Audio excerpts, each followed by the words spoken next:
ہاں جی، پاکستان کے مشہور کرکٹر اور میرے فیوریٹ کھلاڑی شعیب ملک نے تیسری شادی کر لی، دوسری بھی نہیں تیسری شادی۔ ہاں، اور ثنا جاوید سے کل سے سوشل میڈیا پہ بڑے چرچے ہیں اس چیز کے، بڑے شور شرابہ اور بڑی ہلا گلی ہو رہی ہے، بڑے چرچے ہو رہے ہیں کہ ملک صاحب نے تیسری شادی کر لی۔ اچھی بات ہے، کرنی چاہیے، کیونکہ دیکھیں ایک طلاق یافتہ عورت کو اپنا رہا ہے تو نبی پاک کی سنت بھی پوری کی، اور نکاح ویسے بھی سنت ہے، تو 4 شادیوں کی اجازت ہے، اچھی بات ہے، کرنی چاہیے۔ لیکن اب اس کا پس منظر دیکھیں، اس کے نقصانات دیکھیں کہ ہمارے معاشرے میں اس کے نقصانات کیا ہوں گے، ٹھیک ہے۔ اب نقصانات کی حد یہ ہے کہ ملک صاحب ایک سیلیبریٹی ہیں، ایک مشہور شخصیت ہے، پاکستان کا ایک بڑا نام ہے۔ اسی طرح جس سے شادی کی ثنا جاوید، وہ ایک ایکٹریس ہے، مشہور شخصیت ہے۔ اور اسی کے ساتھ اب دیکھیں، جس کو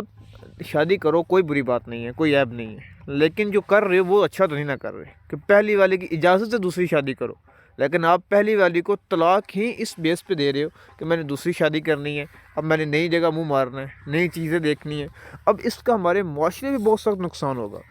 اب دیکھیں، ثنا جاوید کی جس سے پہلے شادی ہوئی تھی وہ عمیر جسوال، وہ بھی ایک سیلیبریٹی تھی۔ شعیب ملک کی جس سے شادی ہوئی تھی وہ بھی ایک سیلیبریٹی ہے۔ ثانیہ مرزا ایک مشہور نام ہے، ایک سیلیبریٹی ہے،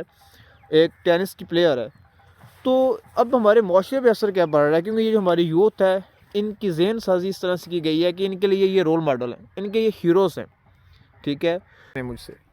کیونکہ ہم جو لوگ ہیں نا، ہماری مینٹیلٹی ہماری یوتھ کی، ہماری جنریشن کی، ہم ان کو اپنا رول ماڈل سمجھتے ہیں، اپنا ہیرو سمجھتے ہیں،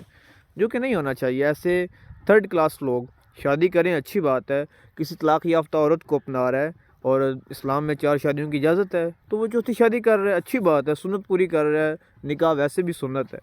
لیکن یہ تو نہیں نا کہ پہلے والی کو طلاق دے دی جائے، خلا دے دیا جائے،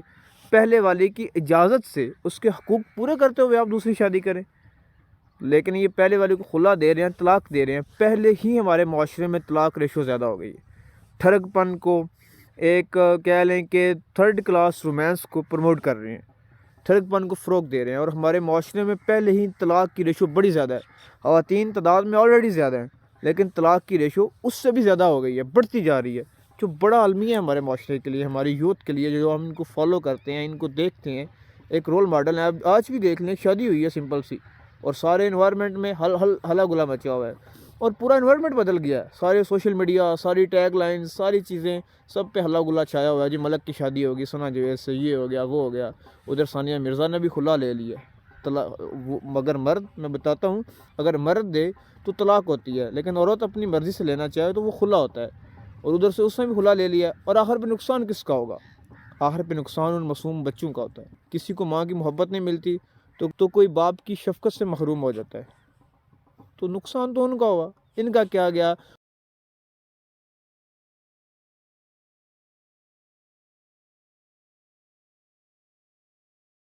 ملک کو بیوی اور مل گئی، ثانیہ کو میاں اور مل جائے گا، پیسے کی گیم ہے نا، پیسے کے لیے شادیاں ہو رہی ہیں آج کل، یہی لالچ ہے، نہ تو کسی کا کردار دیکھا جاتا ہے، نہ کسی کا اخلاق دیکھا جاتا ہے، مال دولت شہرت دیکھی جاتی ہے، ٹھیک ہے۔ یہی ہمارے مینٹلٹی پہ جو ہے نا وہ چیزیں پھنسی ہوئی ہیں آج کل، ہمارے معاشرے کا بھی یہی ہے، بوڑھا باہر ہونا چاہیے، بے شک چھوٹا لڑکا کچھ بھی نہیں کرتا ہم اسے بھی بچی دے دیں گے، لڑکا بڑا باہر ہونا چاہیے، ہیں کوئی کچھ نہیں ہے، کوئی علم نہیں ہے، کوئی ڈگری نہیں، کوئی کردار نہیں، کوئی سیرت نہیں ہے،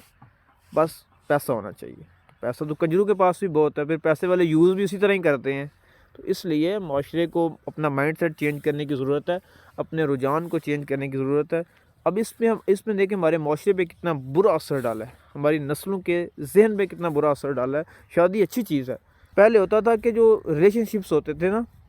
جو کسی کا کوئی کرش ہوتا تھا، کسی کی نئی نئی لو میں آتا تھا تو وہ 2-4 سال چلتے تھے، لیکن اب شادیاں 2-4 سال چلنے لگ گئی ہیں، یہ بڑا مسئلہ بن گیا یار۔ دیکھیں نا، سال ڈیڑھ بعد اس نے پہلی طلاق لے لی، ملک صاحب نے پہلے تیسری شادی کر رہے ہیں 2002 سے لے کے اب تک۔ یہ سیلیبریٹیز ہیں، اور سیلیبریٹیز اپنا اثر و رسوخ رکھتی ہیں، ان کے وجود کا اثر ہوتا ہے معاشرے پہ، لیکن کتنا وہ تباہ کر رہے ہیں معاشرے کو، ایک شادی شدہ کے بندھن کو کس طرف لے کے چل پڑے ہیں۔ اور ہمارا سب سے بڑا المیہ یہ ہے کہ ہمارے ٹی وی چینلز پہ بیٹھ کے، ہمارے بڑے بڑے پروگرامز میں بیٹھ کے وہ عورتیں گھر بسانے کا مشورہ دے رہی ہوتی ہیں جو 3 دفعہ طلاق یافتہ ہوتی ہیں، تو پھر یہیں سیکھنے کو ملے گا، ایسے ہی گھر بسانے کو ملیں گے، جہاں تھوڑی سی چاہت دیکھی، تھوڑی سی وہ کیا کہہ لیں کہ حسن دیکھا اور تھوڑا سا پیسہ دیکھا، ہم فوراً اس پرڑے میں چلے گئے۔ ایک جگہ سے طلاق لے کے دوسری جگہ چلے جاتے ہیں، کسی کا بیہیویئر پسند نہیں آتا. یہ ہیں ٹیمپریری محبتیں جو صرف کسی بناوٹ کی بنا پہ کی جائیں. تو وہ کہتے ہیں نا کہ سچائی چھپ نہیں سکتی بناوٹ کے حصولوں سے، خوشبو آ نہیں سکتی کاغذ کے پھولوں سے. تو حقیقت پسند بنیں، ان چیزوں کو ترک کریں. اپنے رشتوں کو ایک بیلنس رکھنا بڑا مشکل ہو گیا اس معاشرے میں. ان لوگوں کو فالو کرتے ہوئے، دیکھتے ہوئے، سنتے ہوئے ہم کہاں سے کہاں پہنچ گئے ہیں. زوال پذیری تعلقات میں یہی ہوتی ہے، طلق کا مر جانا. ٹھیک ہے، کسی کو ٹیسٹ کر کے چھوڑ دینا، یہ ٹیسٹ کر کے چھوڑ دینا جو صرف اور صرف معاشرے میں ٹھڑک پن کو فروغ کرے گا، فحاشت کو اور کیا لیں کہ لغویات کو فروغ کرے گا. جس میں اصل جو روحانی تعلق ہوتا ہے اور جو روحانی سکون ہوتا ہے کہ رشتے کا، وہ ختم ہو گیا. وہ لذت، وہ سکون، وہ محبت، وہ خدا کی رحمت ختم ہوتی جا رہی ہے.